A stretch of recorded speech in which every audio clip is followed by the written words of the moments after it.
Je suis originaire de Tours, j'ai fait les Beaux-Arts à Orléans et puis je suis revenu m'installer à Tours après pour travailler. Et pendant, je pense, à partir de 2006 jusqu'à 2012-2013, j'ai travaillé sur les paysages de la vallée de la Loire. Ce qui m'intéressait à l'époque, c'était de confronter un peu les représentations de la naturalité qu'on a tous un peu en tête inconsciemment.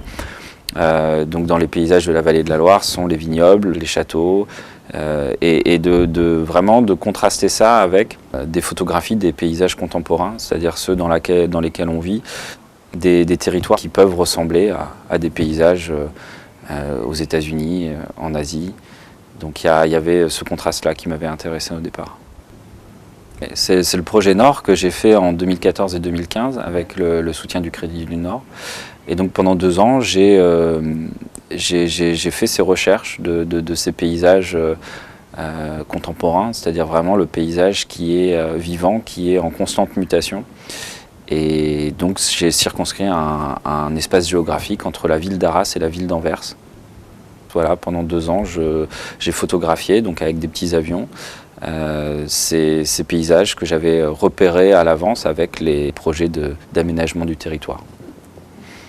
L'idée, c'est de ne pas faire quelque chose d'anecdotique, d'avoir une approche presque anthropologique du paysage, d'avoir un ensemble d'images qui peuvent paraître extrêmement abstraites, sans lien entre elles, mais qui finalement sont en train de dessiner une sorte de cartographie d'un nouvel ordre paysager assez mondial. Le point de départ dans une région, c'est d'essayer de trouver une thématique. Dans le Nord, ça a été un peu plus la réhabilitation du patrimoine industriel, par exemple, et les nouveaux paysages. Et une fois que j'ai cette thématique, je localise une quarantaine d'endroits qui sont tous cohérents les uns avec les autres. Et ensuite, je les survole pendant souvent entre 1 et 3 ans. Car comme ce sont que des paysages qui n'arrêtent pas de se transformer, il faut les suivre dans le temps pour bien les comprendre, pour bien comprendre les enjeux, souvent politiques et économiques qui les régissent.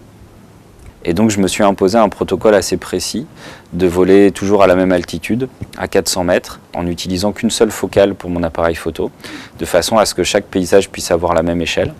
Et je vole également toujours à midi, où il y a une lumière qui est très dense, qui écrase tous les reliefs, toutes les ombres et qui permet d'avoir un rendu très plat.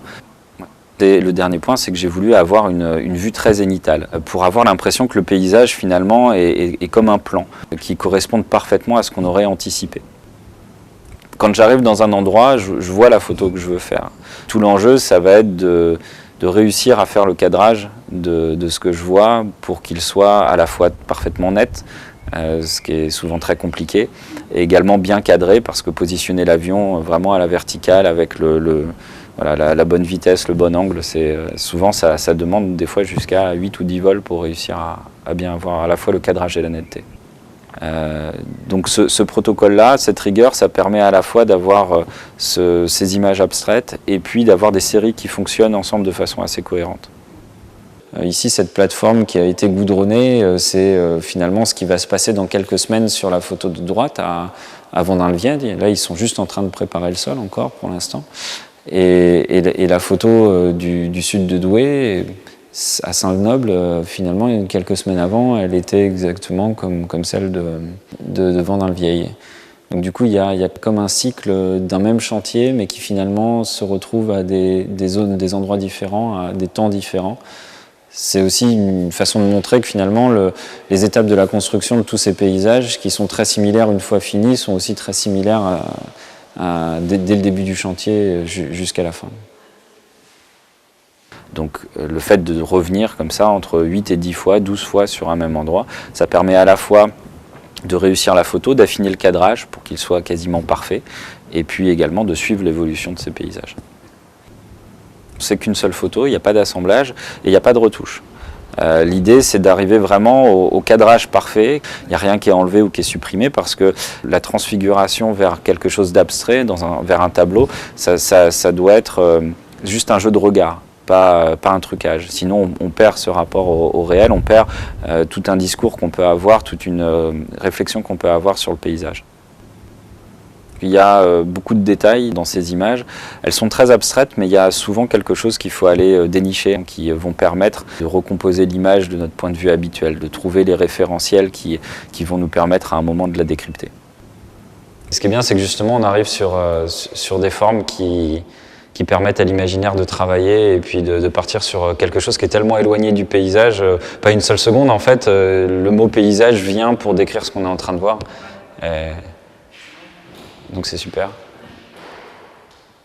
Je vais plus puiser des influences chez les peintres expressionnistes abstraits, chez des artistes comme Soulages, comme Rothko, comme Noland, comme Malevich. Ma culture plastique, elle vient plus de ça que de photographes qui ont travaillé précédemment sur le paysage. Ce que j'ai pu observer avec le temps, c'est que ces paysages, finalement, on les construit aujourd'hui un peu de la même façon et pour les mêmes raisons, un peu partout en France, mais aussi un peu partout sur Terre. Il y a une sorte de globalisation, d'universalisation du paysage. Il y a une tendance à aménager le paysage pour des questions de rentabilité et d'efficacité. Et c'est un peu ce qu'essaye de montrer mon travail. L'idée, c'est d'accepter cette réalité en proposant une vision différente, en proposant un décalage de regard. L'autonomie de ces images permet cette liberté de choisir de rester dans un monde imaginaire ou de décrypter ce qui est montré dans les images.